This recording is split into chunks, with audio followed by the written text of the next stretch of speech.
Pai Rico, Pai Pobre, por Robert Kiyosaki. Capítulo 8. Como superar obstáculos.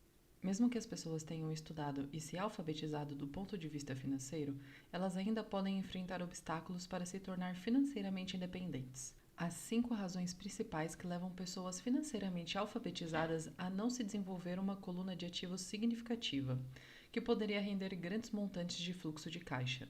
Colunas de ativos que podem libertar para viver a vida sonhada em lugar de trabalhar em tempo integral apenas para pagar contas.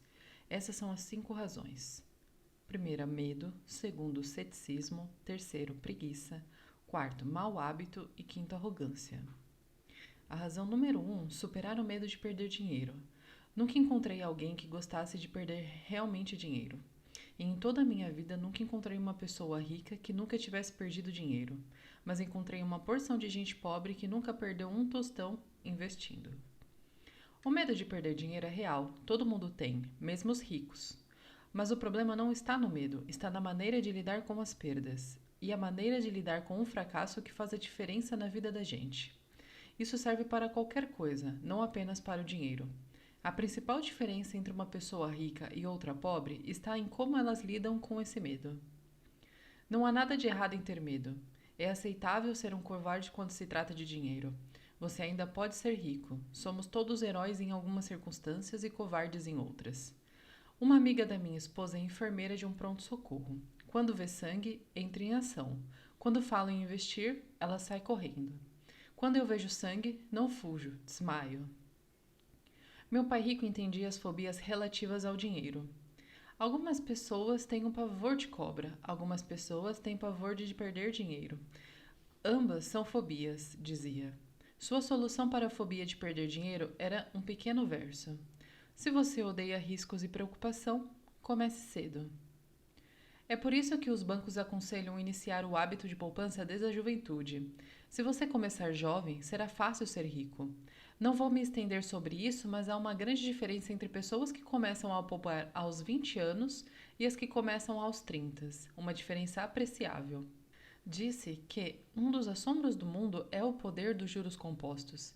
A aquisição da ilha de Manhattan é considerada uma das principais pechinchas de todos os tempos. Nova York foi comprada por $24 em badulaques e contas de vidro. Contudo, se esses $24 tivessem sido investidos a juros de 8% ao ano, esses $24 estariam valendo mais de 28 trilhões em 1995. Manhattan poderia ser comprada e ainda sobraria dinheiro para comprar boa parte de Los Angeles, especialmente com os preços dos imóveis vigentes em 1995. Meu vizinho trabalha para uma empresa de computadores. Está lá há 25 anos. Em 5 anos, ele deixará a empresa com 4 milhões em seu fundo de pensão privado. O dinheiro está aplicado em fundos mútuos altamente rentáveis, que ele converterá em títulos e papéis do governo. Ao aposentar-se, ele estará com 55 e terá fluxo de caixa de cerca de 300 mil ao ano, mais do que o seu salário atual. Isto quer dizer que é possível fazer o mesmo se você não quer perder ou odeia riscos. Mas precisa começar cedo e fazer um plano de pensão. Além disso, você deveria contratar um consultor financeiro em quem confie antes de investir. Mas se você não tiver muito tempo pela frente ou se quiser aposentar-se mais cedo, como lida com o medo de perder dinheiro? Meu pai pobre não fez nada. Ele simplesmente evitava o assunto, recusando-se a discuti-lo. Pai Rico, por outro lado, recomendava que eu pensasse num texano. Gosto do Texas e dos texanos, falava. No Texas, tudo é maior. Quando os texanos ganham, eles ganham muito, e quando perdem, é espetacular. Eles gostam de perder? Perguntei. Não estou dizendo isso, ninguém gosta de perder. Mostre-me um perdedor feliz e eu lhe mostro um fracassado, respondeu Pai Rico. É da atitude dos texanos em face do risco, da recompensa e do fracasso que eu estou falando. É como eles encaram a vida. Eles vivem grande, não como a maioria do pessoal daqui, que vive como baratas quando se trata de dinheiro. Baratas com medo de que alguém jogue um facho de luz em cima delas. Gente que se lamuria quando o empregado do armazém erra o troco por 20 centavos. Pai Rico continuou explicando. O que eu mais gosto é da atitude dos texanos. Eles se orgulham de ganhar e se gabam quando perdem. Os texanos têm um ditado: se você for quebrar, quebre em grande estilo. você não vai querer admitir que quebrou por uma ninharia. A maioria das pessoas aqui tem medo de perder, que não tem nem sequer uma ninharia para perder. Ele falava constantemente com Mike e comigo que a maior razão da falta de sucesso financeiro era que a maioria das pessoas buscava segurança demais. As pessoas têm medo de perder, que elas perdem, costumava dizer. Foi um grande zagueiro do futebol americano que dizia de uma outra forma: vencer significa não ter medo de perder. Ao longo da minha vida, observei que os ganhos em geral se seguem às perdas. Antes de aprender a andar de bicicleta, levei muitas quedas. Nunca encontrei um jogador de golfe que não tivesse perdido alguma vez uma bola. Nunca encontrei alguém apaixonado que nunca tivesse tido o coração despedaçado. E nunca encontrei ninguém rico que não tivesse perdido dinheiro. A maioria das pessoas não obtém ganhos financeiros porque a dor de perder dinheiro é maior do que a alegria de ficar rico. Outro ditado do Texas é: todos querem ir para o céu, mas ninguém quer morrer. Todos sonham em ser ricos, mas têm pavor de perder dinheiro, então nunca se chegará ao céu. Pai Rico costumava contar para Mike e para mim histórias de suas viagens aos Texas. Se você quer realmente aprender como lidar com os riscos, com as perdas e com os fracassos, vá para San Antônio e visite o Álamo. O Álamo é uma grande história de gente corajosa que optou por lutar, sabendo que não havia esperança de sucesso contra a superioridade do inimigo. Eles preferiram morrer a render-se. É uma história inspiradora que merece ser estudada. Contudo, não deixe de ser uma trágica derrota militar. Eles levaram um chute no traseiro, um fracasso se quiserem. Perderam? Então como é que texanos lidam com um fracasso? Eles ainda gritam: lembre-se do Álamo. Mike e eu ouvimos essa história muitas vezes. Pai Rico sempre a repetia quando estava entrando em um grande negócio e ficava nervoso. Depois que tinha estudado tudo e era pegar ou largar, ele nos contava a história. Toda vez que sentia medo de cometer um erro ou de perder dinheiro, ele nos contava a história. Ela lhe dava força, lembrava-lhe que sempre é possível transformar uma perda financeira em um ganho financeiro. Pai Rico sabia que esse fracasso o tornaria mais forte e mais esperto. Não é que ele quisesse perder, apenas sabia quem ele era e como ele aceitaria a perda. Ele pegaria uma perda e a transformaria num ganho. Isso é o que tornava um vencedor e os outros perdedores. A história lhe dava coragem para avançar quando os outros recuavam. E por isso que eu gosto tanto dos texanos. Eles pegaram um grande fracasso e transformaram em uma atração turística que lhe rende milhões. Provavelmente as palavras que mais significam para mim nos dias de hoje são estas. Os texanos não escondem seus fracassos, são inspirados por eles. Pegam seus fracassos e o transformam em gritos de guerra. O fracasso inspira os texanos a se tornarem vencedores. Mas isso não é apenas uma fórmula para os texanos, é uma fórmula para todos os vencedores. É como andar de bicicleta. As quedas foram parte do meu aprendizado. Lembro que quando elas aumentavam a minha determinação para aprender, não a diminuíam. Também disse que nunca encontrei um jogador de golfe que nunca tivesse perdido uma bola. Perder uma bola ou um torneio serve de inspiração aos jogadores de golfe para serem melhores, praticarem mais e estudarem mais. Isso é o que os aperfeiçoa. Para os vencedores, os fracassos são uma inspiração. Para os perdedores, o fracasso é uma derrota. Citando John Rockefeller, sempre tentei transformar cada fracasso em uma oportunidade. Sendo nipo-americano, posso falar o seguinte: muitas pessoas dizem que o Harbor foi um erro americano. Eu digo que foi um erro japonês. No filme Tora Tora Tora, um sombrio almirante japonês disse aos seus subordinados: receio que tenhamos acordado um gigante adormecido. Lembre-se de Harbor. Tornou-se um grito de guerra. Transformou uma das maiores derrotas dos Estados Unidos em uma razão para vencer. Esta grande derrota deu força para os Estados Unidos, que logo se transformou em uma potência mundial. O fracasso inspira os vencedores, e o fracasso derrota os perdedores. E o maior segredo dos ganhadores é o segredo que os perdedores não conhecem. O maior segredo dos vencedores é que o fracasso inspira a vitória. Por isso, eles não têm medo de perder. Repreendido Tarkington. Vencer significa não ter medo de perder. Pessoas como Tarkington não têm medo de perder porque sabem quem são, odeiam perder, de modo que não sabem que é o fracasso apenas as incentivará a se tornar melhores. Há uma grande diferença entre detestar perder e ter medo de perder. A maioria das pessoas tem tanto medo de perder dinheiro que acaba perdendo. Elas quebram por uma ninharia. Financeiramente, desejam segurança demais e têm um horizonte estreito. Compram casas grandes e carros grandes, mas não fazem grandes investimentos. A principal razão que leva 90% dos americanos a ter problemas financeiros é que eles jogam para não perder, não jogam para ganhar. Eles procuram seus consultores financeiros, ou seus contadores, ou seus corretores e adquirem um portfólio equilibrado. Muitos aplicam altas somas em certificados de depósito, em títulos de baixo rendimento, em fundos mútuos e em poucas ações. É um portfólio seguro e inteligente, mas não é um portfólio vencedor. É o portfólio de quem não quer perder. Não me entenda mal, é provavelmente um portfólio melhor do que a média da população, mas isso é apavorante.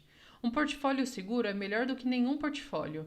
É um grande portfólio para quem adora a segurança, mas buscar a segurança e o equilíbrio em seu portfólio de aplicações não é a forma como jogam os investidores bem-sucedidos. Se você tem pouco dinheiro e quer ficar rico, você deve estar focado, não equilibrado. Se você observar qualquer pessoa bem-sucedida, verá que no início não estavam equilibradas. Pessoas equilibradas não vão a lugar algum, ficam em um lugar. Para progredir, é preciso no início de um desequilíbrio. Veja como você progride quando anda. Thomas Edison não estava equilibrado, estava focado. Bill Gates não estava equilibrado, estava focado. Donald Trump está focado. George Soros está focado. George Patton não distribui os seus tanques por uma área ampla. Ele o focou e arrasou os pontos fracos da linha alemã. Se você tem algum desejo de ser rico, você deve focar.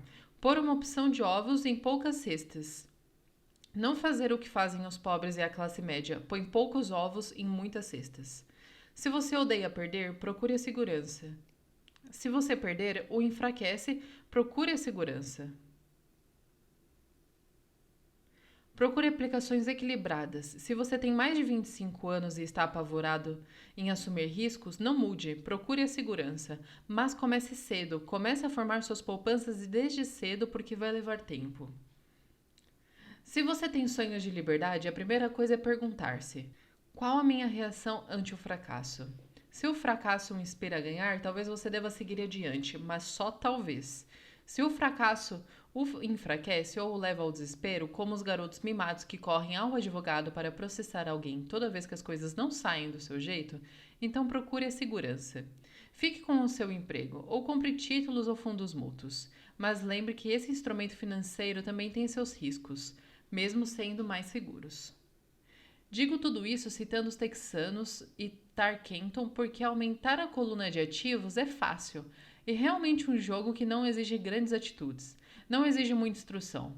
A matemática do primeiro grau resolve, mas aumentar a coluna de ativos é um jogo de atitude, exige garra, paciência e resistência ante o fracasso.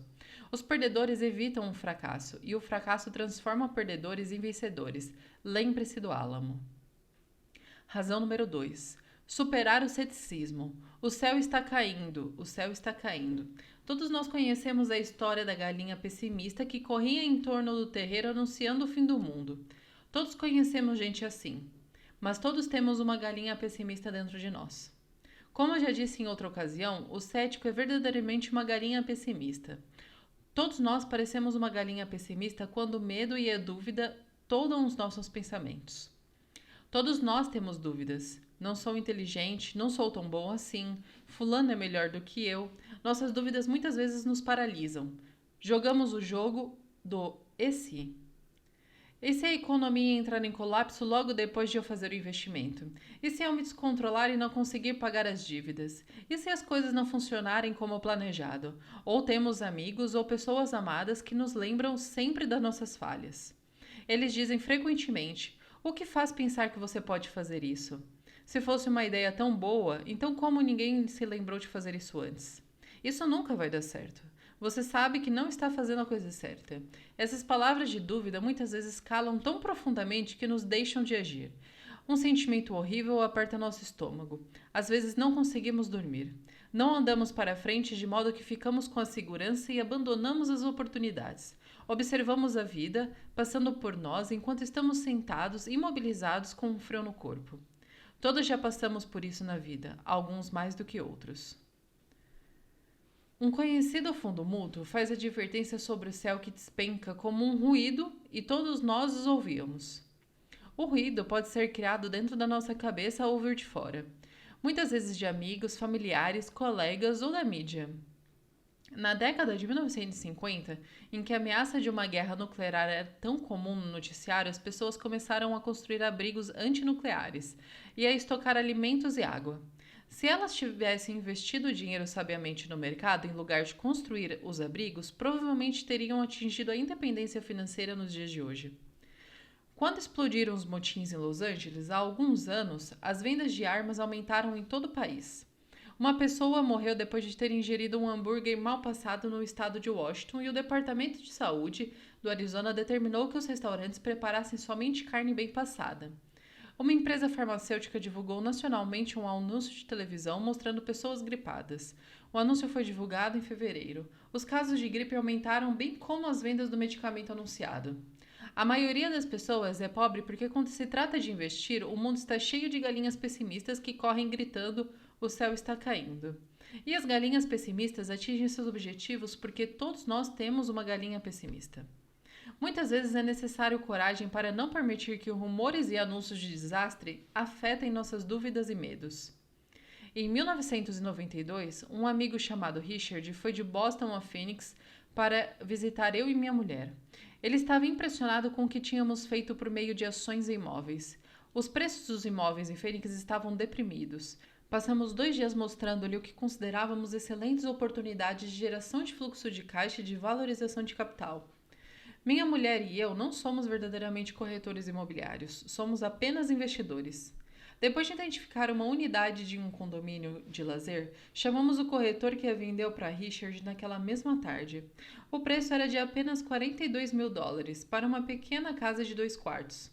Unidades semelhantes estavam sendo vendidas a $65 mil. Meu amigo achou que era uma pechincha, fechou o negócio e voltou a Boston. 2 semanas depois, o corretor ligou dizendo para meu amigo que tinha voltado atrás. Liguei imediatamente para ele a fim de saber o que ocorrera. Tudo o que ele disse foi que ele falou com um vizinho e que este lhe disse que era um mau negócio, o preço era alto demais. Perguntei a Richard se o vizinho era um investidor. Richard respondeu, não.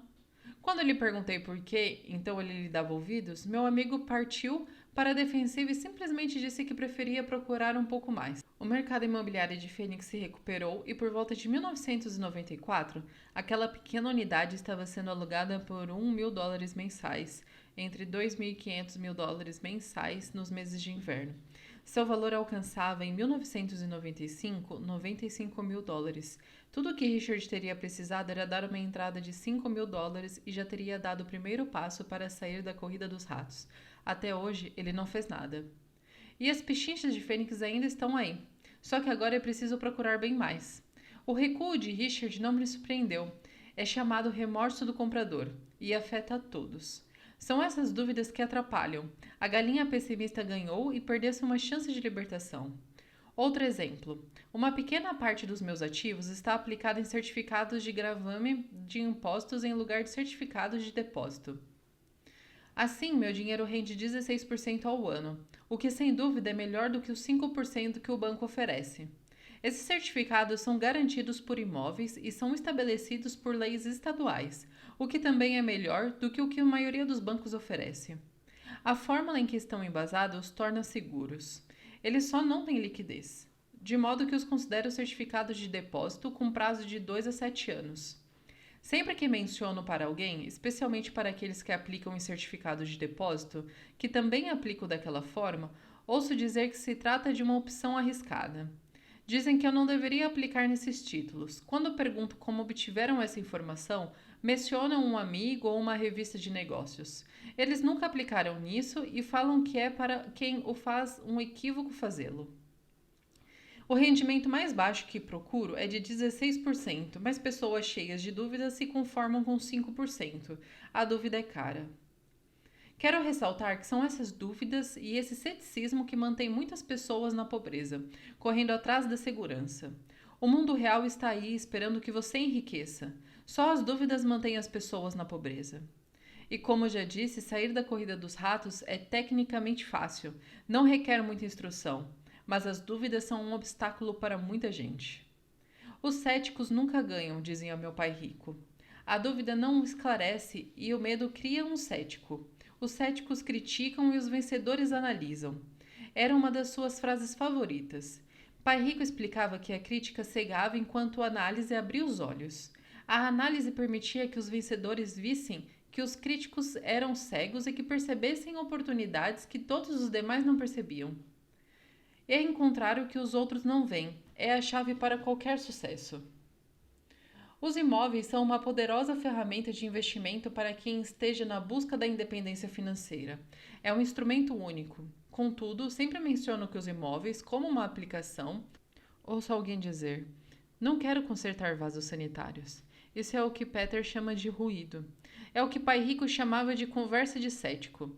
Alguém que critica e não analisa. Alguém que deixa suas dúvidas e os medos fechem a sua mente em vez de abrir os seus olhos. Quando alguém fala: não quero consertar vasos sanitários, tenho vontade de retrucar. E o que faz pensar que eu quero? Eles estão dizendo que um vaso é mais importante do que aquilo que eles querem. Eu falo de liberação da corrida dos ratos e eles pensam em vasos sanitários. Esse é o padrão de pensamento que mantém muita gente na pobreza. Criticam em vez de analisar. A chave do seu sucesso está nos não quero, dizia o Pai Rico. Eu também não estou a fim de consertar vasos sanitários. Procuro sempre um bom administrador de imóveis que conserte os vasos. E ao encontrar um bom administrador que cuide bem dos imóveis, meu fluxo de caixa aumenta. Mais importante ainda, um bom administrador de imóveis me permite comprar ainda mais imóveis, pois não preciso me preocupar com o conserto dos vasos sanitários. Um bom administrador de imóveis é a chave para o sucesso com os imóveis. Achá-lo é mais importante do que um próprio imóvel. Um bom administrador muitas vezes sabe de bons negócios antes do corretor, o que os torna ainda mais valiosos. É isso que meu pai rico queria dizer quando falava: a chave de seu sucesso está nos não quero. Como eu também não quero consertar vasos, descobri uma forma de comprar mais imóveis e apressar minha saída da corrida dos ratos. As pessoas que continuam falando não quero consertar vasos sanitários, muitas vezes se privam deste poderoso instrumento de investimento. Os vasos são mais importantes que a sua liberdade. No mercado de ação, ouço muita gente declarar: não quero perder dinheiro. Bom, e o que eu levo a pensar que eu ou qualquer outra pessoa gostaria de perder dinheiro? Eles não ganham dinheiro porque não optam por perder dinheiro. Em lugar de analisar, fecham suas mentes ou outro poderoso meio de investimento, o mercado de ações. Em dezembro de 1996, estava passeando com um amigo pelo posto de gasolina do bairro. Ele olhou e viu o preço da gasolina estava aumentando. Meu amigo é um cara encucado, uma galinha pessimista. Para ele, o céu estava sempre a ponto de cair, e em geral caía sobre sua cabeça. Quando chegamos em casa, ele me expôs todas as estatísticas que mostravam que o preço do petróleo deveria aumentar nos próximos anos. Estatísticas que nunca me vira antes. Mesmo quando eu já tinha um substancial bloco de ações que a empresa petrolífera. Com essas informações em mãos, comecei a procurar e achei uma nova empresa petrolífera que estava a ponto de descobrir algumas jazidas. Meu corretor ficou entusiasmado com essa nova empresa e eu comprei 15 mil ações por 65 centavos cada uma. Em fevereiro de 1997, enquanto escrevo este livro, o mesmo amigo e eu passamos pelo mesmo posto de gasolina e, de fato, o preço do combustível subira cerca de 15%. Novamente, a galinha pessimista se preocupou e se queixou. Eu sorri porque em janeiro deste mesmo ano, o preço daquelas ações da pequena empresa petrolífera já valiam $3 cada uma. E o preço da gasolina deverá continuar aumentando, se o que meu amigo diz for verdade. Em vez de analisar, as galinhas pessimistas fecham sua mente. Se a maioria das pessoas entendesse como uma ordem de stop funciona nos investimentos em ações, haveria mais gente investindo para ganhar do que para não perder. O stop é simplesmente um comando do computador que vende automaticamente suas ações se o preço começar a cair, ajudando-o a minimizar as perdas e maximizar alguns ganhos. É uma grande ferramenta para aqueles que têm pavor de perder. Por isso, sempre que ouço as pessoas preocupadas com os não quero, em vez de pensar no que querem, sei que o ruído está na sua cabeça, deve ser muito grande. A galinha pessimista se apoderou delas e grita: o céu está caindo e os vasos sanitários estão enguiçando. Elas evitam os não quero, mas pagam um preço alto. Nunca conseguirão o que querem na vida. Pai Rico me mostrou uma maneira de olhar para a galinha pessimista. Faça o que fez o Coronel Sanders. Com 66 anos de idade, ele perdeu seu negócio e começou a viver da aposentadoria da Seguridade Social. Não era o suficiente.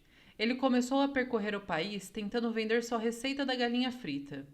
Ela foi recusada 1009 vezes antes que alguém dissesse sim. E ele acabou se tornando um multimilionário numa idade em que a maioria das pessoas está desistindo.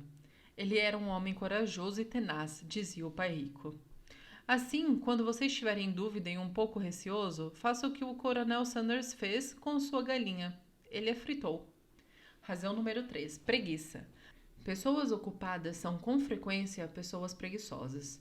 Todos nós conhecemos histórias do homem de negócios que trabalha arduamente para ganhar dinheiro. Ele dá duro para ser um bom provedor da sua mulher e de seus filhos. Ele passa longas horas no escritório e leva o trabalho para casa nos fins de semana. Um dia, ao chegar em casa, encontra-a vazia. Sua esposa foi embora com as crianças. Ele sabia que estava tendo problemas com a esposa, mas, em vez de esforçar-se em fortalecer a relação, ele se dedicou ao trabalho.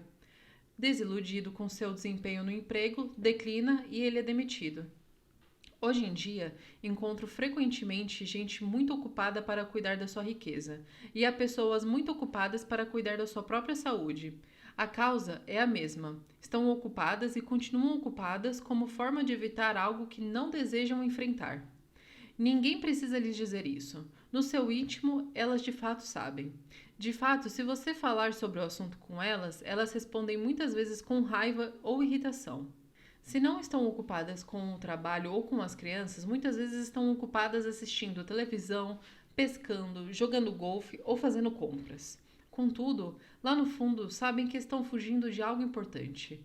E essa é a forma mais comum de preguiça, a preguiça mantendo-se ocupado.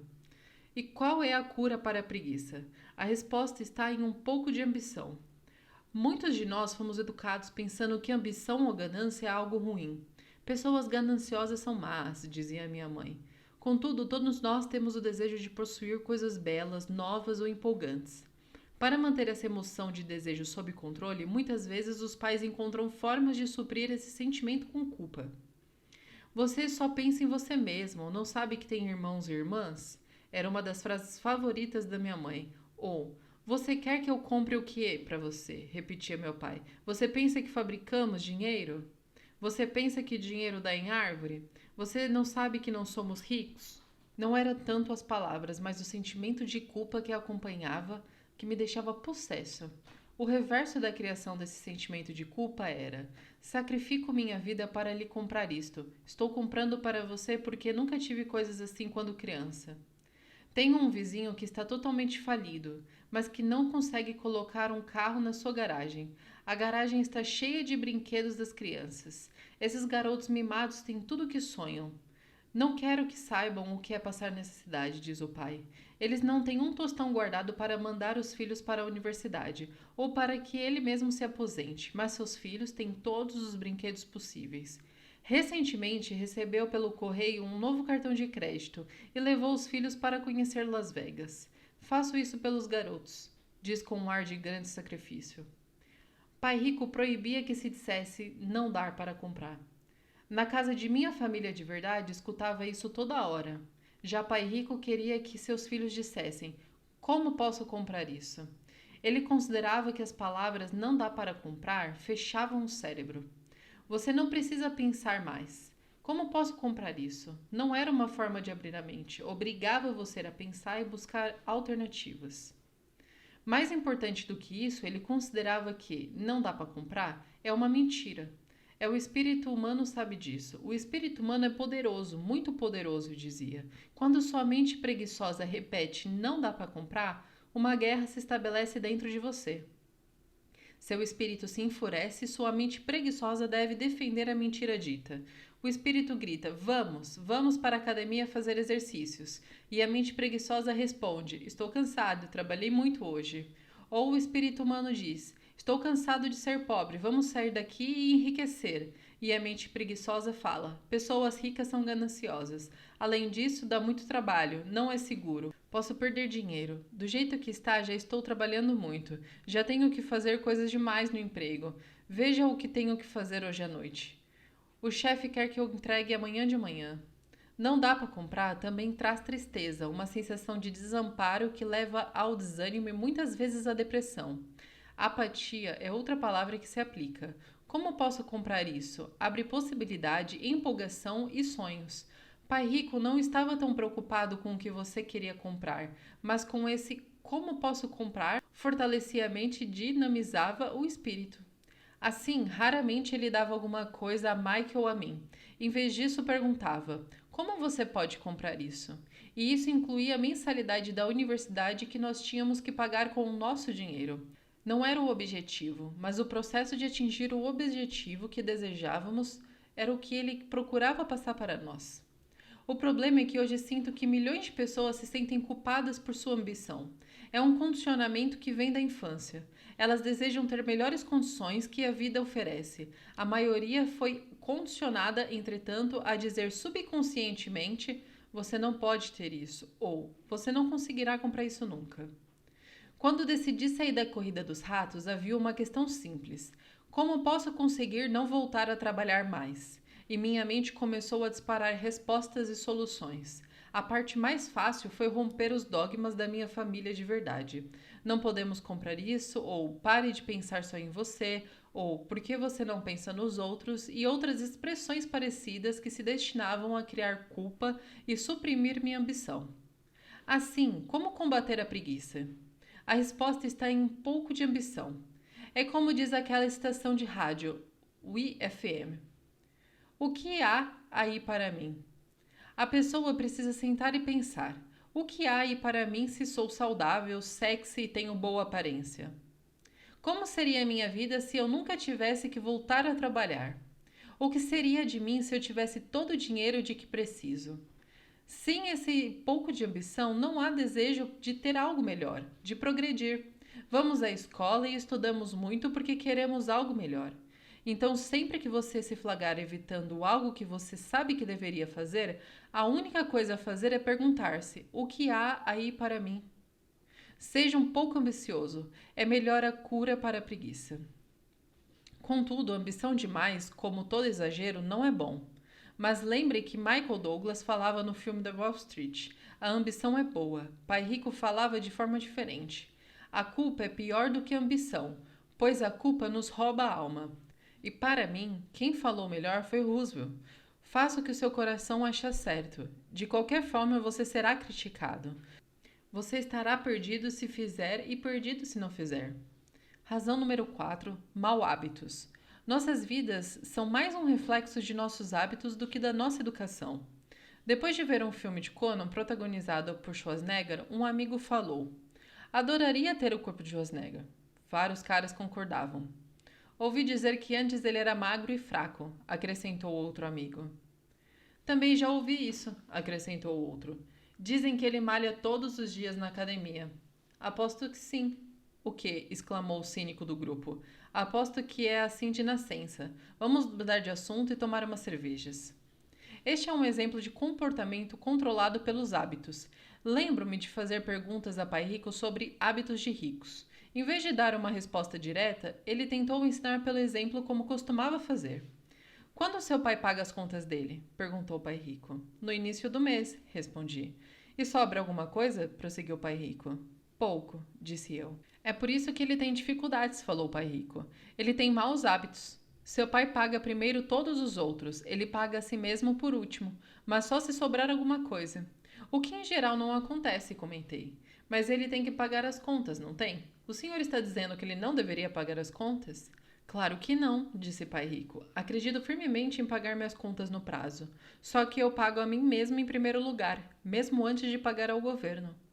Mas o que acontece se o senhor não tiver dinheiro que chegue? Retruquei. O que o senhor faz, então? A mesma coisa, prosseguiu Pai Rico. Primeiro pago a mim mesmo. Mesmo se tiver com pouco dinheiro, minha coluna de ativos é muito mais importante para mim do que o governo. Mas, continuei, eles não vão atrás do senhor? Sim, se você não pagar, disse o Pai Rico.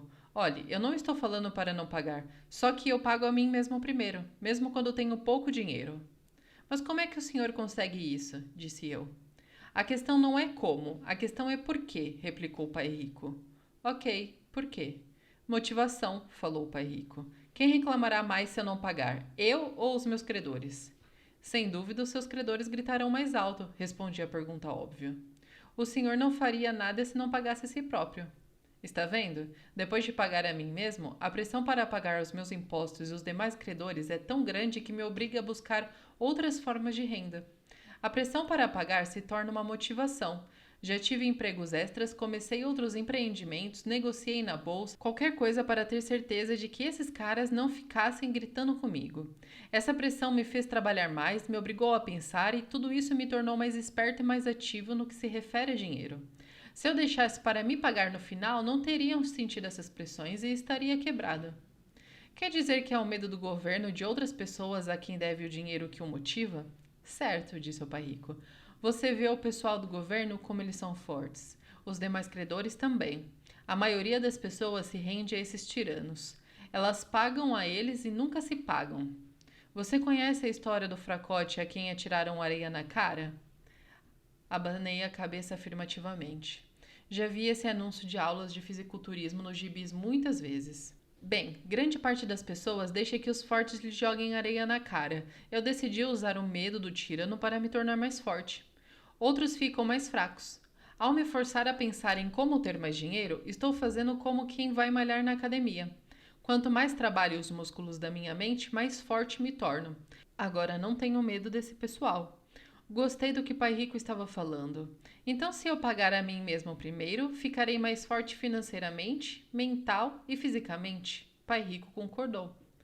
E se eu me pagar por último, ou deixar de me pagar, fico mais fraco. Chefes, administradores, credores e locadores ficarão me perturbando a vida inteira, só porque não tenho os bons hábitos quanto ao dinheiro. Igualzinho ao fracote do anúncio, disse Pai Rico.